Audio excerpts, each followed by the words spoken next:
Boa noite a todos. É uma alegria muito grande estar aqui com vocês mais uma vez. Agradeço a casa pelo convite. E vamos ao nosso estudo, né? Vinha de Luz, capítulo 67, sob o título Adiante de Vós. E como é praxe, o Emmanuel sempre começa os textos dele, vários dos textos dele, com um versículo do Novo Testamento. E o que ele escolheu foi Marcos, capítulo 16, versículo 7. Mas ide dizer a seus discípulos e a Pedro que ele vai adiante de vós para a Galiléia. Essa passagem de Marcos, o capítulo 16, ele começa com aquela passagem que nós já conhecemos, né? De Maria Madalena, Salomé e Maria, mãe de Jesus, que no sábado compraram perfumes e especiarias para no domingo bem cedo irem perfumar o corpo de Jesus crucificado. E chegando lá, não o encontraram a pedra removida. E entrando, segundo Marcos, viram uma pessoa, um jovem sentado à beira do túmulo e que perguntou a elas quem elas procuravam. E elas disseram: a Jesus, Jesus de Nazaré. E ele deu como resposta esse versículo: ide dizer a seus discípulos e a Pedro que ele vai adiante de vós para a Galiléia. E com esse versículo, o Emmanuel desenvolve um texto muito bacana que, antes de mais nada, é um chamado para cada um de nós. Então eu queria pedir licença para ler o texto primeiro e depois nós prosearmos, nós comentarmos, conversarmos sobre o mesmo. É raro encontrarmos discípulos decididos à fidelidade sem mescla, nos momentos que a luta supera o âmbito normal. Comumente, em se elevando a experiência para maiores demonstrações de coragem, valor e fé, modifica-se-lhes o ânimo de imediato. Converte-se a segurança em indecisão, a alegria em desalento. Multipliquem-se os obstáculos e surgirá dolorosa incerteza. Os aprendizes, no entanto, não devem olvidar a sublime promessa do princípio, quando o pastor recompunha o rebanho disperso. Quando os companheiros, depois da ressurreição, refletiam no futuro, oscilando entre a dúvida e a perplexidade, eis que o mensageiro do Mestre lhes endereça aviso salutar, assegurando que o Senhor marcharia adiante dos amigos para a Galiléia, onde aguardaria os chamados colaboradores, a fim de assentarem as bases profundas do trabalho evangélico no porvir. Não nos cabe esquecer que nas primeiras providências do apostolado divino, Jesus sempre se adiantou aos companheiros nos testemunhos santificantes. E assim acontece invariavelmente no transcurso dos séculos.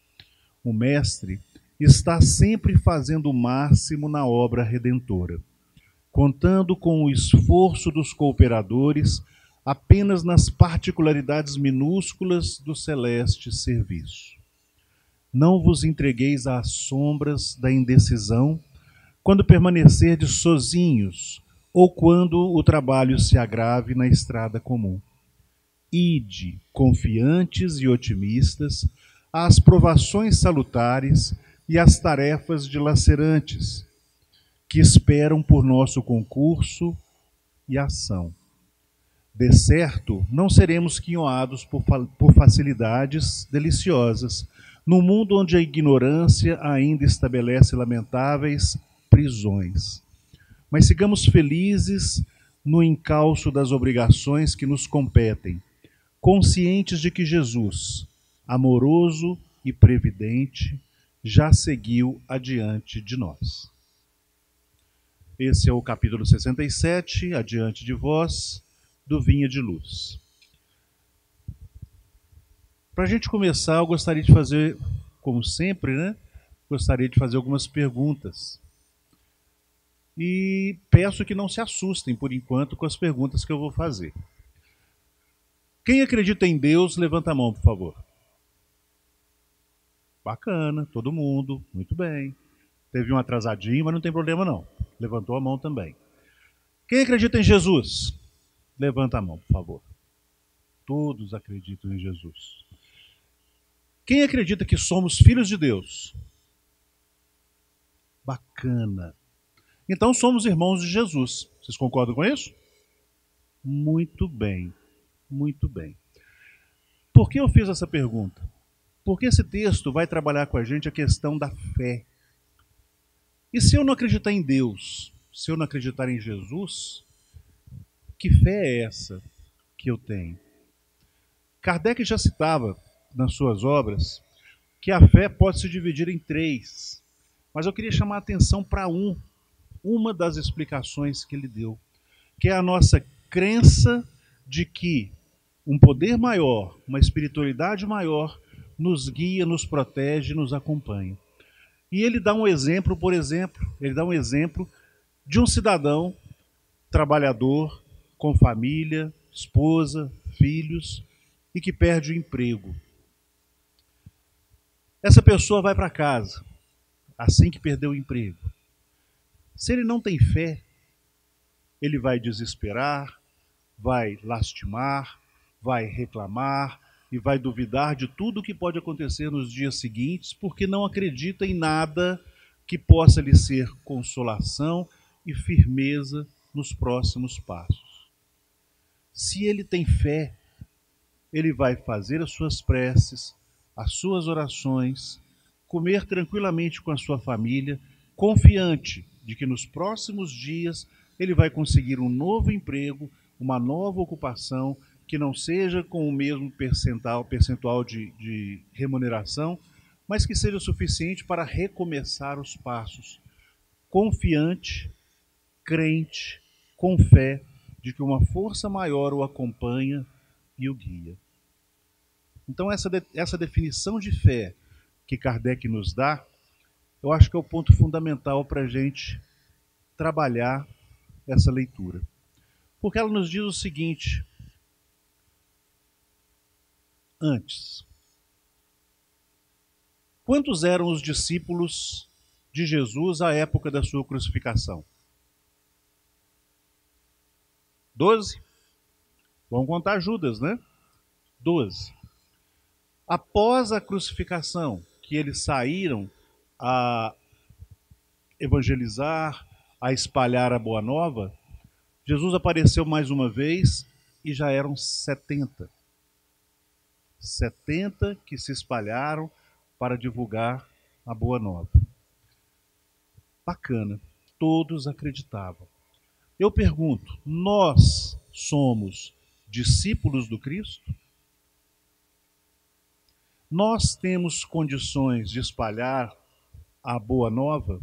E eu não digo irmos para a rua, irmos para um púlpito e conversarmos, não, mas exemplificarmos a boa nova do Cristo. Pois é, eu também fiquei pensativo nisso. Eu sou natural de Belo Horizonte, acho até que já comentei isso aqui uma vez.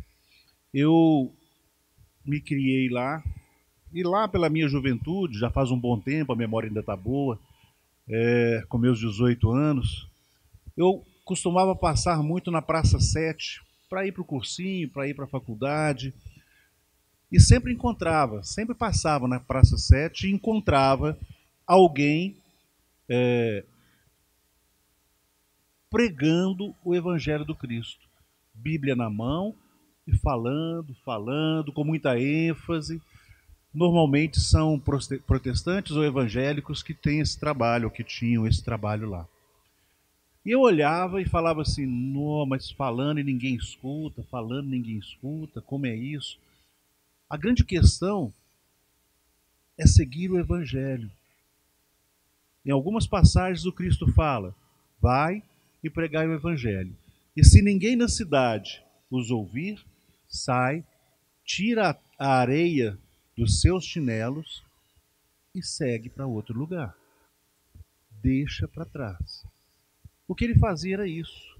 E eu não entendia.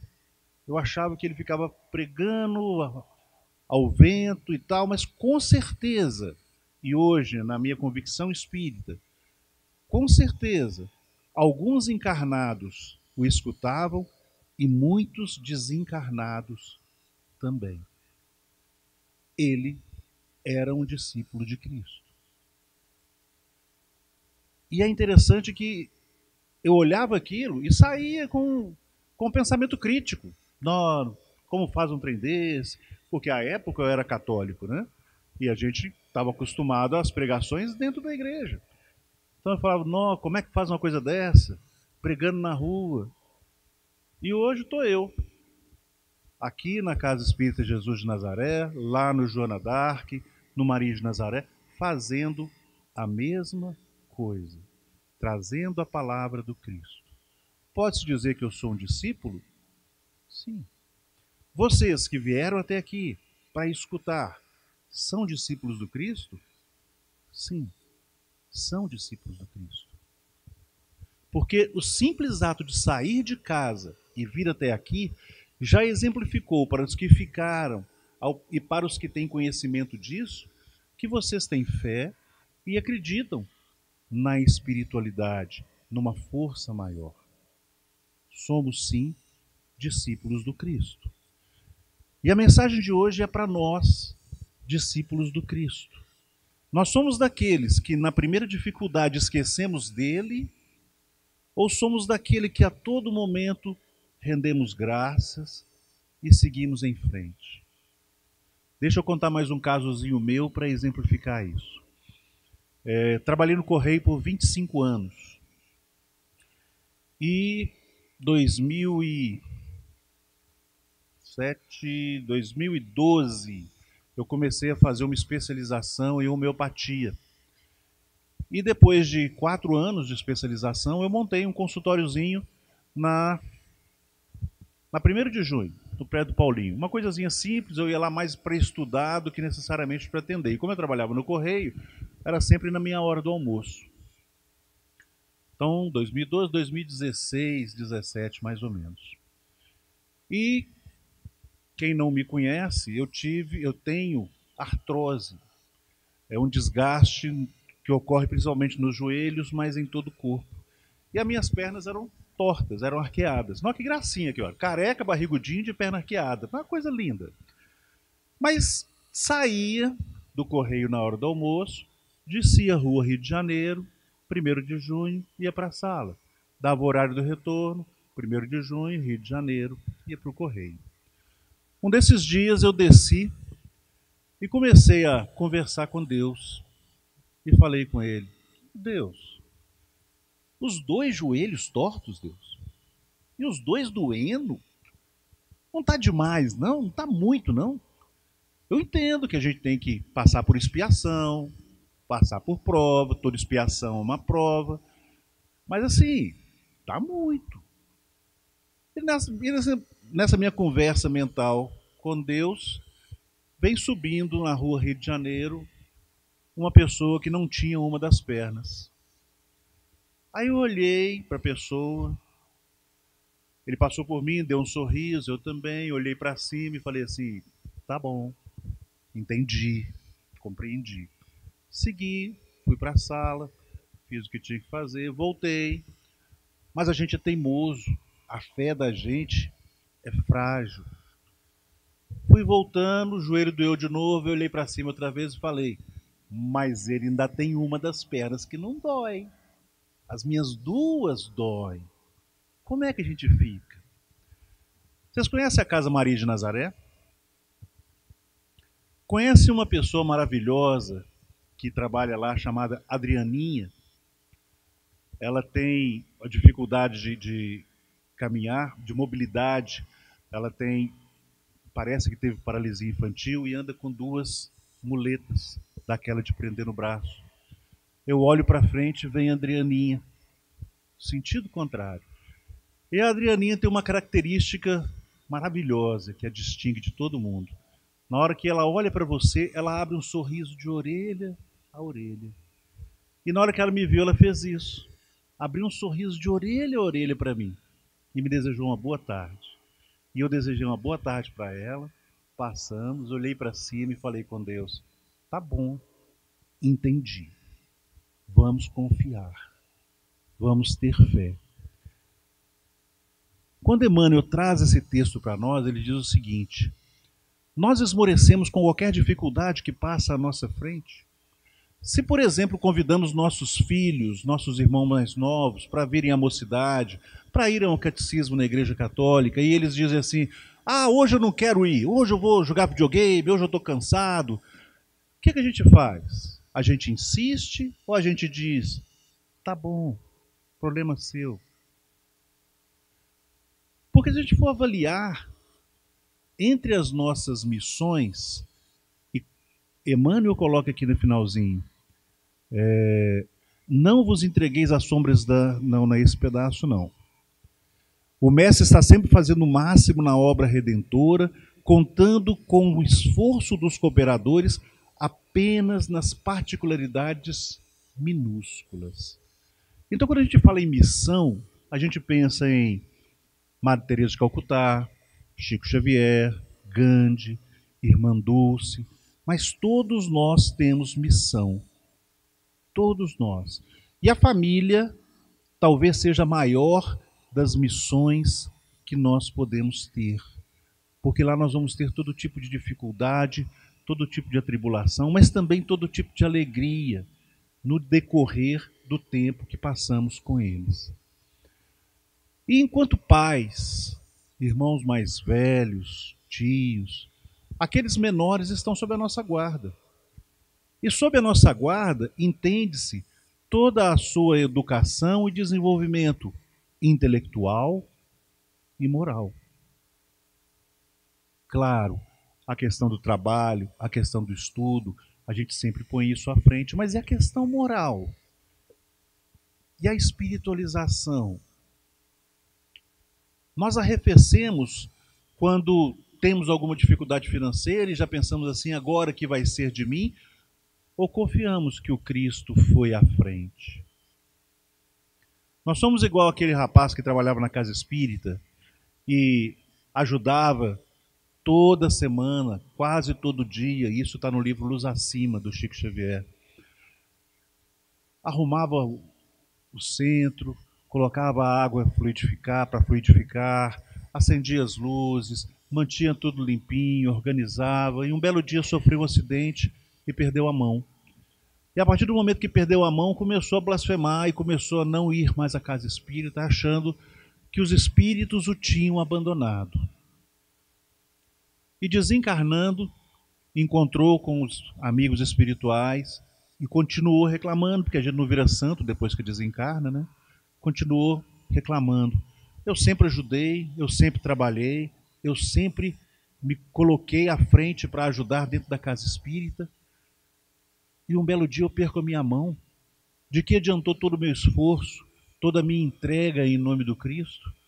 E esse amigo espiritual virou para ele e falou assim: meu irmãozinho, adiantou bastante, porque no seu projeto reencarnatório você ia perder o braço inteiro, mas graças à sua atividade você perdeu apenas a mão. É aí que a gente pensa se a nossa fé é forte ou não.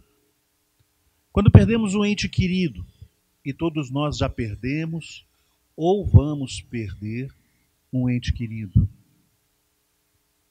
reclamamos com Deus porque já levou, choramos, ficamos pesarosos, ou agradecemos a espiritualidade amiga pela compreensão e pela misericórdia para com aqueles que já sofriam, que já cumpriram a sua missão e já tinham a necessidade de voltar para o plano astral para continuar seu aprendizado. Eu lembro que eu fui em visita a um companheiro de trabalho, uma companheira de correio. E, na verdade, não. Um companheiro de correio tinha desencarnado. E eu fui em solidariedade aos colegas de trabalho e à família. Fui no dia do velório. E uma das filhas chorava e gritava com muita força, um pranto muito sentido. A gente percebia que ela estava muito sentida. Mas dizia: pai, por que você foi, pai? Por que você não me levou, pai? A nossa fé é mais forte que isso? Sabemos que em algum momento nós ou algum dos nossos vai seguir, e é o caminho normal. A nossa cultura ainda católica, evangélica, ainda nos faz entender, e mais que isso, materialista, ainda nos faz entender que a perda de um ente querido é realmente uma perda. Mas, na verdade, é uma vitória, é um ganho, porque aquela pessoa conseguiu romper as dificuldades. A nossa fé, a nossa coragem, ela tem que ser suficiente para entender que à frente daquela pessoa está o Cristo, que abre para nós os caminhos das nossas missões e das nossas dificuldades. Nós, enquanto espíritas, temos trabalho a fazer, concordam comigo? Já saímos do mundo primitivo e estamos hoje no mundo de expiação e provas, correto? Correto. Então ainda somos espíritos em evolução constante, ainda com o interior, e quando eu digo interior, a nossa essência, nós espíritos, ainda maus, ainda com dificuldades para o bem, vencendo essa etapa, mas ainda com dificuldades para o bem. E por conta disso, encarnamos, desencarnamos, reencarnamos, desencarnamos, quantas vezes forem necessárias para esse aprendizado do bem. Se não aprendemos o bem, é insistência nossa, essência nossa. Mas o aprendizado que temos, o aprendizado moral, como diz os nossos amigos espirituais no Livro dos Espíritos, respondendo a Kardec quando ele perguntou quem devemos seguir como modelo moral. E eles dizem: Jesus. Então, exemplo nós temos. E quando nós não seguimos esse exemplo, voltamos para reformar a nossa fé. Por isso Emmanuel diz aqui, nas mais simples dificuldades, esmorece, lastima, deixa para lá, começa outro dia. Gente, no mundo de expiação e provas, como não esperar dificuldades? No mundo de expiação e provas, como não esperar por provas e expiações? Como não esperar por situações onde a nossa fé é avaliada constantemente? No mesmo livro Luz Acima, tem um caso de 2 jovens que foram a primeira vez num centro espírita. E aí eles escutavam o palestrante, que falava sobre caridade, sobre doar, sobre fazer o bem sem olhar a quem, sobre ser caridoso para com todos, amar aos inimigos, porque os amigos já têm o nosso amor, os inimigos é que carecem dele. E desenvolveu a palestra e os jovens ali atrás com aquele pensamento: ele está falando isso, mas não pratica. Terminou a palestra, os 2 jovens saíram e, descendo a rua desse centro, eles viram um mendigo sentado numa noite fria, enrolado em jornais, e pensaram assim: vamos ver se esse palestrante pratica o que ele fala. E se esconderam e ficaram esperando. E saíram as demais pessoas do centro, e o palestrante saiu, trancou o centro e começou a descer a rua. Quando viu o mendigo ali enrolado em jornais, ele viu, olhou para baixo, olhou para cima na rua, não viu ninguém. Os 2 jovens escondidos pensaram assim: é agora que ele vai embora e não vai fazer nada. Ele foi e tirou a blusa com a qual ele estava vestido, cobriu o mendigo que estava ali e seguiu, preocupado em que ninguém tivesse visto o que ele tinha feito. Conforme esse livro, conforme esse capítulo, os jovens passaram a frequentar assiduamente a casa espírita pelo exemplo que essa pessoa deu. Aí podemos dizer assim: ah, mas a gente ainda não tem condição de fazer isso. A gente ainda está engatinhando. Sim, estamos engatinhando. Mas qual o tamanho do gatinho que nós estamos imitando? É um gatinho pequenininho, é um gato maior, é um leão, é um tigre? Qual o felino que nós queremos ser? Qual a nossa necessidade de crescimento? Emmanuel coloca aqui: os discípulos seguiram em frente sabendo que o Cristo abria o caminho para eles. Nós temos a confiança de que Jesus abre o caminho para nós?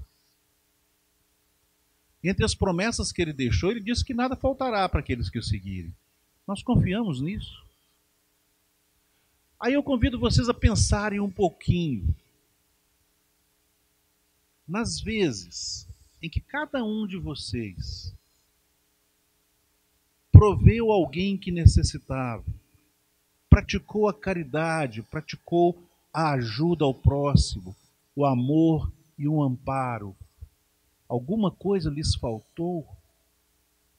Pensem bem. Eu tenho uma experiência própria. Eu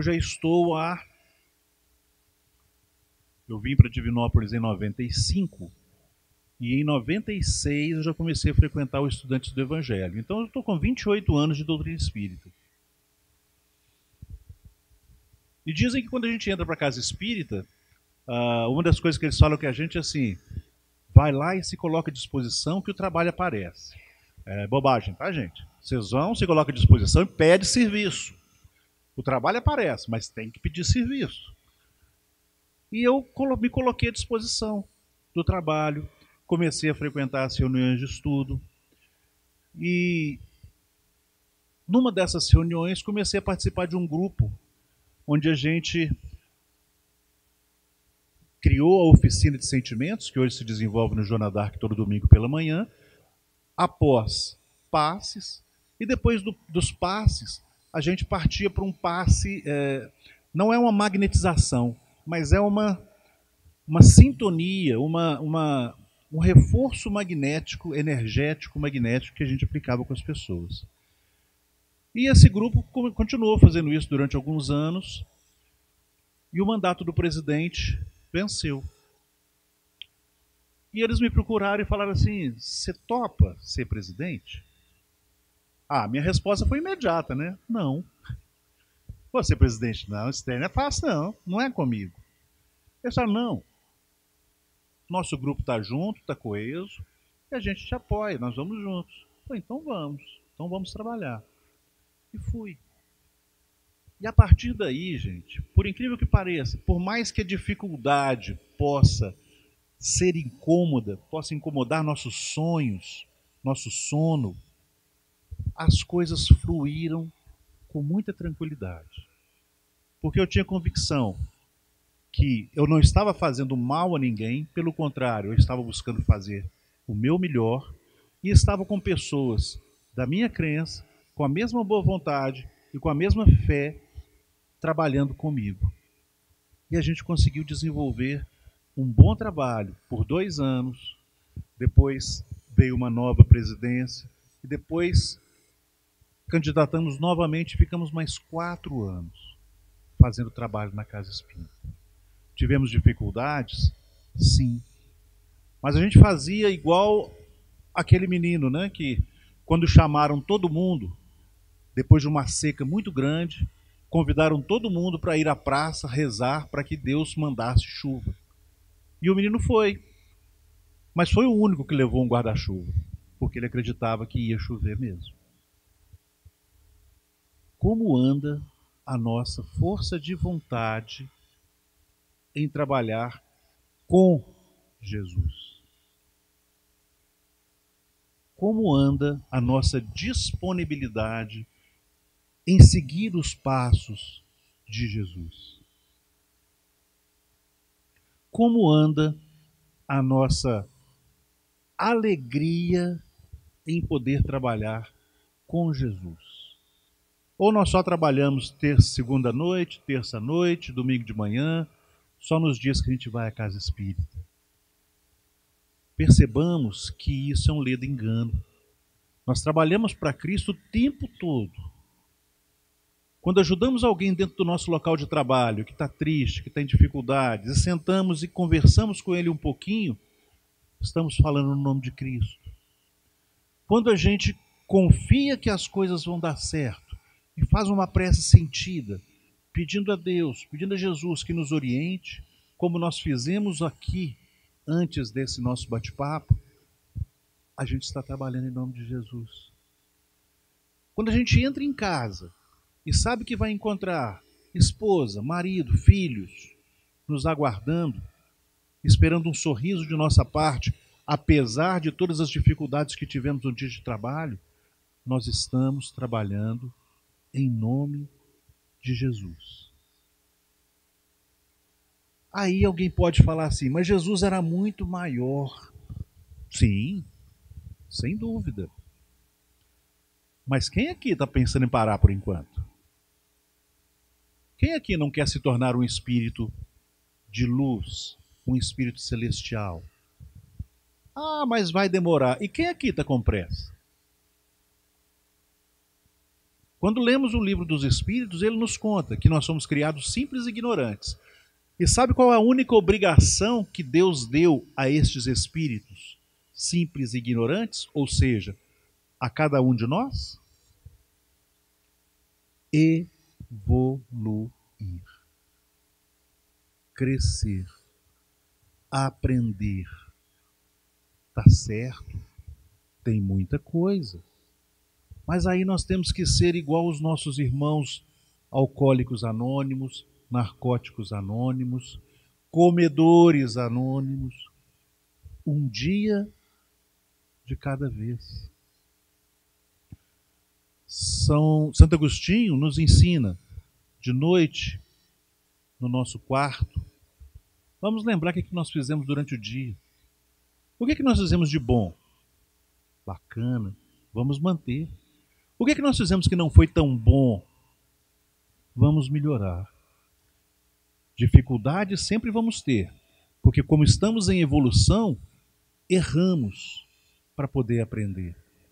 Muitas das vezes falamos um pouco mais alto com nossos filhos, com nossa família, com nossos pais. Depois nos arrependemos, mas o orgulho não nos deixa voltar lá e pedir desculpas. A gente muitas vezes engole o erro, abaixa a cabeça, mas não pedimos desculpa. Está aí uma coisa a praticar. Muitas vezes nós erramos dentro do nosso local de trabalho, ambicionando uma posição que ainda não estamos prontos para ela. Ou acreditamos que estamos, mas somos deixados de lado. É porque o momento ainda não foi propício ao nosso crescimento. E a espiritualidade amiga tem testado a nossa paciência, a nossa indulgência, a nossa perseverança. É aí que a gente tem que pensar mais uma vez. Estou fazendo a coisa certa? Estou confiante? A minha fé está com Cristo? Deixei que Ele seguisse à minha frente para que eu pudesse seguir? Nós vamos alcançar sim um nível crístico, um nível celestial, porque é essa a missão de nós enquanto espíritos, que somos em essência. Depois de muito trabalho, vamos chegar lá. E vamos ser co-criadores do universo, como Kardec coloca para nós no Livro dos Espíritos. Mas, hoje, já somos. Como diz Emmanuel, em minúsculas ações. Mas já somos co-criadores do universo. Porque Deus e Jesus nos permite pensar, refletir sobre em que podemos ser úteis, em que podemos ser melhores e como podemos fazer isso. Quando Emmanuel coloca Jesus adiante de nós, ele também nos diz o seguinte, que Jesus já passou por aqui e deixou para nós a receitinha de bolo. Através de João, de Marcos, de Mateus, de Lucas, do Ato dos Apóstolos, das cartas de Paulo e tantos outros que deixaram suas cartas para nós, ensinando aquilo que Jesus exemplificou. Eu disse aqui numa última vez que tinha sido até uma descoberta minha. A gente acha que o Cristo morreu por nós na cruz para nos salvar. O para nos salvar eu tenho para mim que está meio forte. Mas o morreu por nós para nos exemplificar o caminho da salvação, o caminho da nossa melhoria, isso é fato. Relembremos, no Calvário ele reclamou? Não. Ele lastimou? Não. Ele pediu a alguém para fazer ou ficar no lugar dele? Não. É isso que Emmanuel está falando. Não vamos lastimar, não vamos deixar que os outros façam o que é da nossa obrigação e vamos seguir em frente. Mas quando ele estava lá no alto da cruz, ele levou os olhos para Deus e fez prece. Ah, não, mas ele disse: por que me abandonastes? Ele fez prece. Quando nós estamos em dificuldade e gritamos: ai meu Deus, me ajuda, o que nós estamos fazendo, gente? Prece. Porque ela vem de dentro. Ela vem do nosso íntimo, daquilo que a gente necessita. Não esqueçamos disso. O Cristo veio à frente e vai à frente, nos mostrando o caminho. E mostrou o caminho para tantos. Santo Agostinho, São Luís, que participam do livro dos Espíritos, próprio Emmanuel, que tem participação no Livro dos Espíritos, nos trouxe pessoas maravilhosas como Divaldo e como Chico Xavier, que através da espiritualidade nos retratam formas maravilhosas de seguirmos em frente. Joana de Ângeles, com seus textos maravilhosos, com sua série psicológica, nos mostrando que somos capazes, mais do que nós imaginamos, de sermos deuses, como o próprio Cristo nos colocou. E não sejamos orgulhosos. São deusezinhos pequenos, pequeninos deuses, mas deuses capazes de modificar nossas vidas e as vidas daqueles que estão ao nosso redor. Caminhemos sempre confiantes e nunca deixemos de fazer prece, de orar, de contar com Ele a nos guiar e a nos orientar, de saber que Jesus está à nossa frente, abrindo o caminho para nós. Então, quando a gente for reclamar, vamos lembrar: opa, peraí, tem um tal de Jesus que passou a situação muito pior. Então eu posso seguir em frente, sim. Eu posso vencer as dificuldades, sim. E estamos vencendo. Pensem mais uma vez, por quantas dificuldades cada um de vocês já passou até hoje e quantas vocês venceram. Pensem quantas vezes elevaram os pensamentos a Deus, pedindo força, perseverança, e lhes foi dado. Pensem quantas vezes estiveram a ponto de desistir e lembraram do Cristo, lembraram de Deus e falaram assim: vou tentar mais um pouquinho. E deu certo. É isso que Emmanuel coloca para nós. Siga em frente. Tenha confiança. Cristo abre o caminho, mostrando como fazer. E através da espiritualidade nunca nos abandona.